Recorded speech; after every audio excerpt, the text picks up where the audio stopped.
Welcome to A Canadian Investing in the U.S., a podcast and YouTube channel focused on Canadians buying real estate with host Glen Sutherland. Welcome to a new episode of A Canadian Investing in the U.S. with Glen Sutherland. This week, my guest is Ian Drewe. Ian, you want to start off by giving everyone a bit of an intro to yourself? Yeah, thanks, Glenn. I'm an Australian who married a New Yorker, live in New York with two very large boys.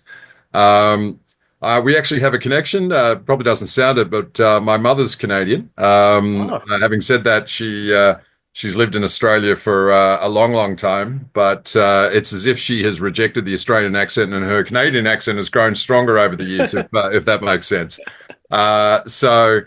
Very briefly, my background is as a commercial lawyer and investment banker. At one stage, I held the trilogy of despised professions. I also did management consulting for a little while. So my resume is full of disgusting vocations. My last job, I was very lucky to, I guess, have lived and worked around the world, raising capital and investing it in real estate, infrastructure and telecommunications transactions. My last job as a banker was with Morgan Stanley here on Wall Street, and I retired from that in 2021 when they brought us back into the office. I remember sitting there in Times Square at 3 o'clock in the morning with those neon signs beaming in my head, and I said, you know what, I'm too old and ugly to continue doing this. And that's when I moved into multifamily investing full time. So my firm Avoca Property has been in existence since 2021. And I thoroughly enjoy, running my own business and getting involved in multifamily. Love that. I love that. And where I wanted this conversation to go is because I was listening or read your whole bio and we chatted briefly before this. But, your first story, a lot of times when people are watching shows like this one or some of the other ones, I've noticed that if you get talking about the big syndications, it's just way over their head. And a lot of times you can relate to people a lot more on that first project, just the problems, the solutions, the interesting stories that everyone has on that first one. Ian, you want to tell us a little bit about that first one? Yeah. So we completed our first syndication under the guise of Avoca Property at the end of 2024. And I can tell you that quite rightly, a lot of people have built businesses on teaching people how to syndicate, how to raise capital.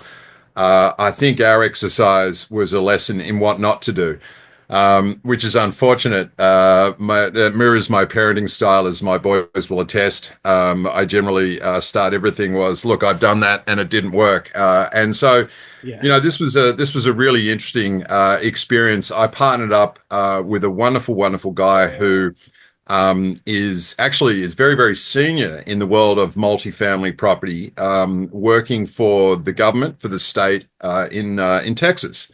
And I guess, my background being in sort of law and banking, we thought that really we just needed to come up with a deal that kind of sold itself, the Kevin Costner sort of bring it and it will come theory, and that would work for us. And syndicating isn't like that, as we discovered. So the deal itself was an interesting one. It was the city of Pharr, which is a city down in the south of Texas, about 10 miles from the border.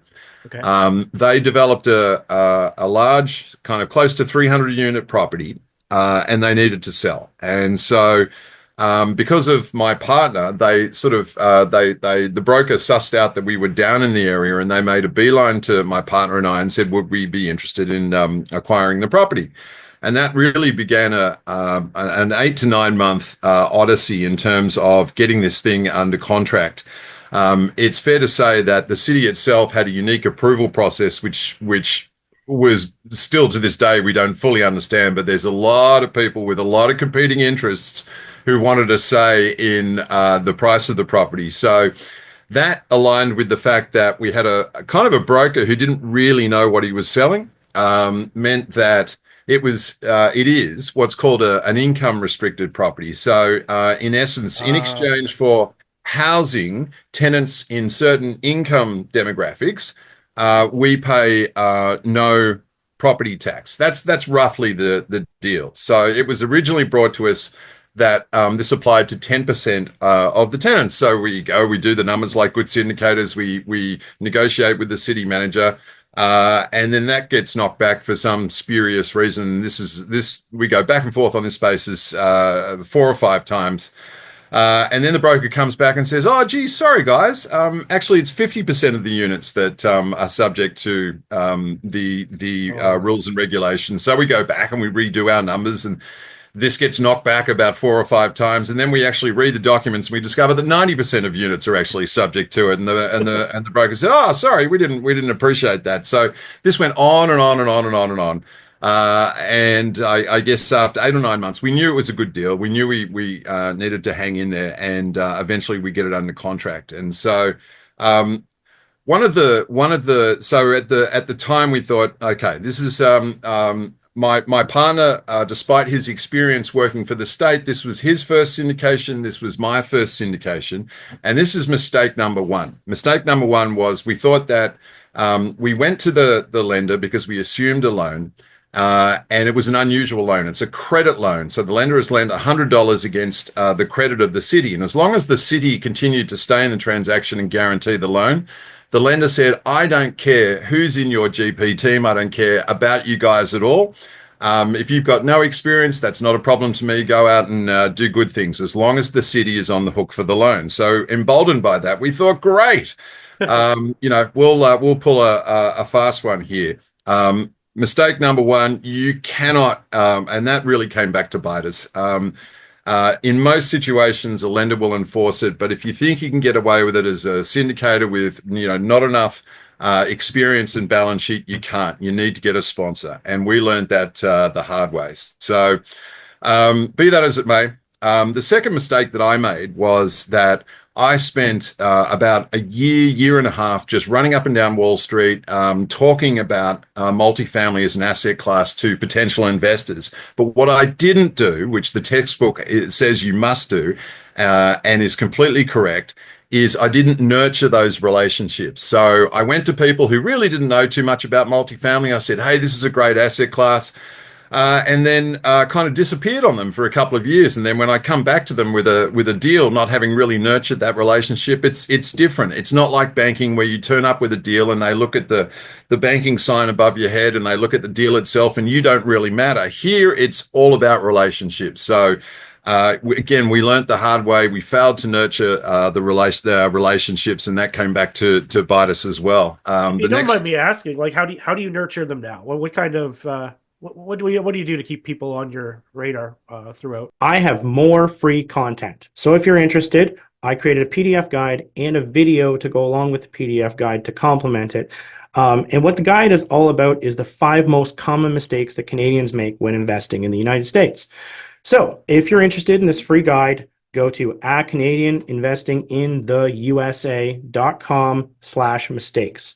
And let's go back to the podcast. And it's free. Well, it's a great question, Glenn, because I think it's a balance. I think it's a balance between you. I think a lot of people over communicate. So there are, the good old phone call is something that is vastly underrated, and that's I appreciate that's a timely experience. I think you need to reach out in terms of, emails, but not too much. You need to do webinars. You need to run events. You need to get the opportunity to meet people in person. You just need to kind of keep that relationship going, whether it be on an educational basis, or if someone really doesn't need that, then just on a personal basis. But particularly if someone's new to the class, if you say this is a wonderful asset class, you should think about investing, and then disappear as I did, it doesn't work. It doesn't work. So, you've got to put the effort into nurturing. And I think, me and a lot of people kind of make that mistake. We get the investors into our list, and then they just kind of sit there, and it doesn't work like that. So in your case, you met some people or didn't nurture it, and after 2 years you came back, and I'm guessing you was like, "Hey, I got this deal. Are you interested in investing?" How did that go? It didn't go well at all. So I would call that kind of they were sort of a large group of high net worth individuals. Yeah. Who, when I reached out after 18 months to 2 years and said, "Hey, we've got this deal," a lot of people quite rightly said, "Well, yeah, you guys don't have the sort of the experience, and yeah, oh, I remember all this. Yeah, we really haven't looked at this for a couple of years, and it didn't work. It didn't work, and what we thought, because we had a deal where we were offering returns which were far in excess of what we had seen in the market. So we made the mistake, really I made the mistake, of thinking if I bring a deal to market which offers massive returns, then people will come. Institutions will come, family offices will come, high net worth individuals will come because it's such a great deal. It doesn't work like that. Because investors are investing as much in you to own and operate and drive those returns as they are in the property itself. And so huge mistake. We had a couple of other, items that also didn't work for us. The way in which syndications generally tend to work is you do very planned and scheduled email blasts. So we got an investor portal which generally does that for you. And we chose one that really didn't have as strong a reputation and history as others. And so I'm using that to blast that out to family offices and other investor groups that we had cultivated. And again, after sort of seven or eight emails and webinars and all this kind of stuff, we hadn't had one response. And so we go back and I went back into the system and then suddenly realized that none of the emails had gone out of this portal. Oh no! And so at this stage, we're struggling with the high net worth individuals. We've got zero response from our institutions and family offices, and now we've started to rack up a pretty healthy legal bill, Glenn, because we were working with a firm that said to us, they really wanted Homer's work with the state, so they said, guys, we won't charge you any upfront retainers. We'll just sort of roll the bill on. And you guys can take it out of the closing at the end. So when all this has happened, and of course the investor portal assumed no responsibility. They said, no, you never sent those emails. We have no record of them. And I said, well, that's kind of the issue, isn't it? Yeah. So we've got that. Then we turn to digital marketing firms. And, as a lawyer, I'm embarrassed to say this. We learnt that issue the hard way. If a digital marketing firm comes to you and doesn't promise to provide you with X number of leads for Y dollars, then they're not going to. And it took me 2 contracts and 2 goes with these people to realize that if you give them a bunch of money and they don't have any obligation to provide you with a definite number of calls, they're not gonna. And we had digital marketing firms who said, we're going to provide you with all these investors, and they just ran away and disappeared. Oh my God. So it was just absolutely extraordinary. And by this stage, we're now well down the track and starting to get pretty nervous.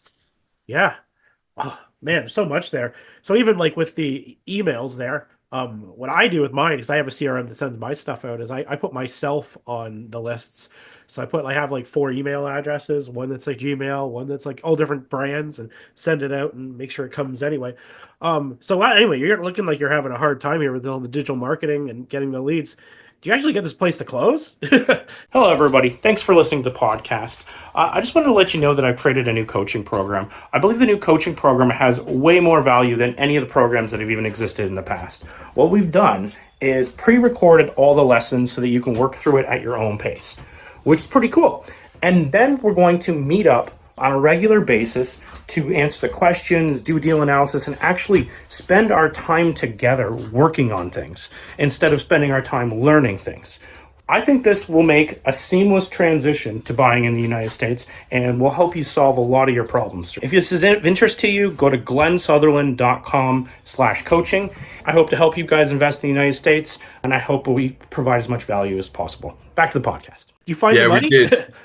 We did, but not without more adventures. So by this stage, now we've got a bill of about $150,000. So we turned to equity brokers who I absolutely love, who looked at this deal and said, this is a fabulous deal. Again, they take it to their clients, but once again, because we didn't have a sponsor and it was a tertiary market, we couldn't get any interest.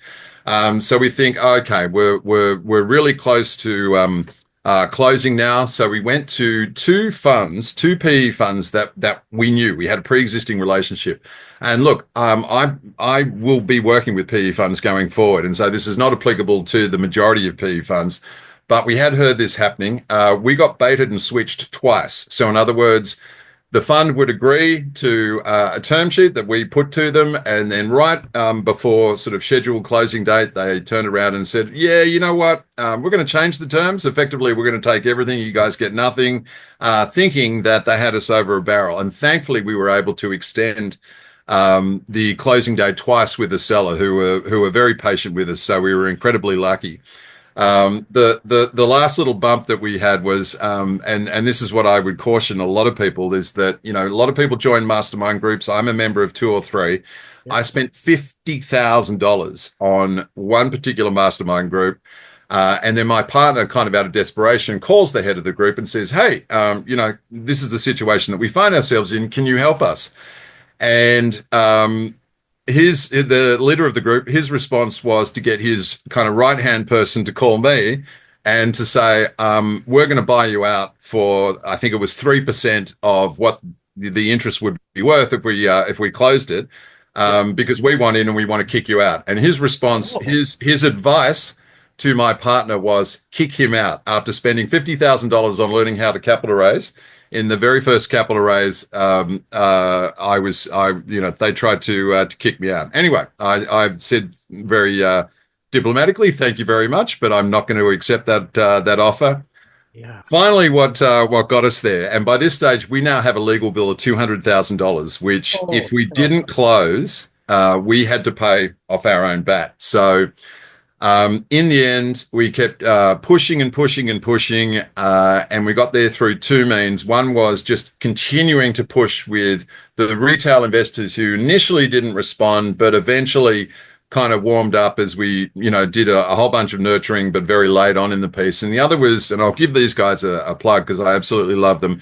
We worked with a firm called PREI, who essentially are not cheap, but if you have the cash and you can work with them, they are an exceptional firm, and they were a big factor in getting us over the line. So kudos to them. And that whole process from when the broker first approached us to the end of 2024 was about a year and a half.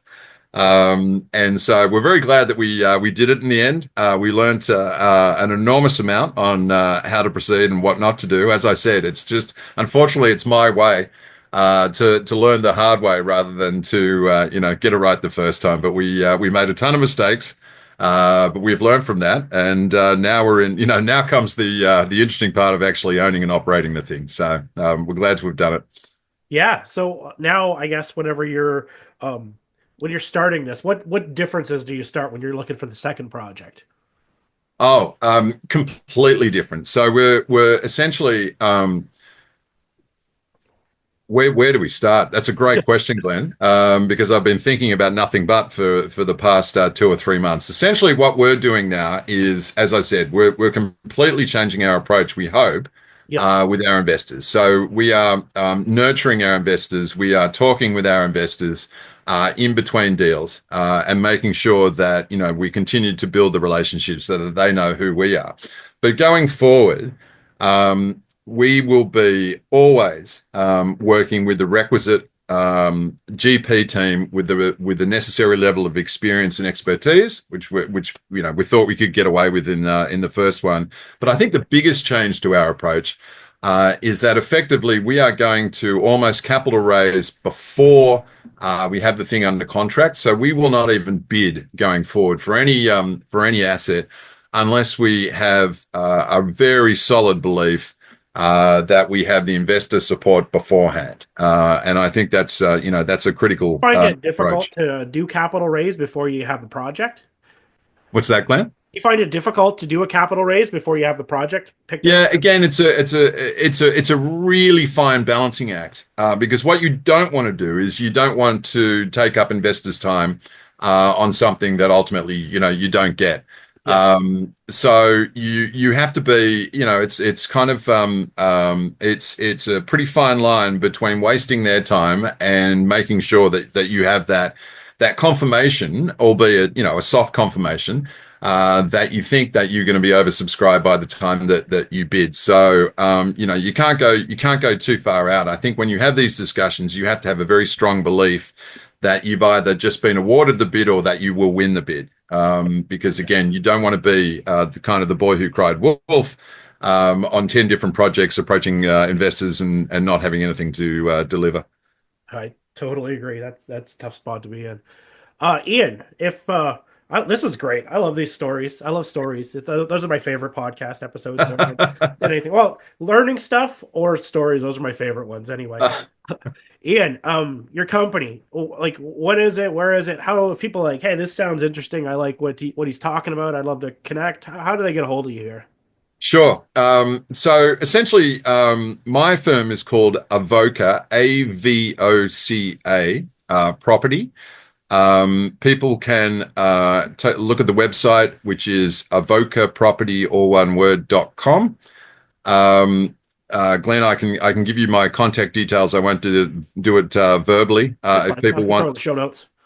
What's that? I can throw it in the show notes. No problem at all. Oh, okay, great. Yeah, I'll send you my contact details. And look, we've brought on a couple of fantastic people. I've got Alex, who is an amazing guy, works for a BlackRock subsidiary, and he's heading up our acquisitions. So we're taking a two-pronged approach at the moment. We're doing our own acquisitions, but we're also very selectively working as a co-GP with established groups that we absolutely love. It's all about, one of the joys of doing what we're doing, one of the things that motivated me to do this is to have the ability to choose who I work with. And so we're working with some fantastic development groups, some wonderful multifamily acquisition and ownership groups.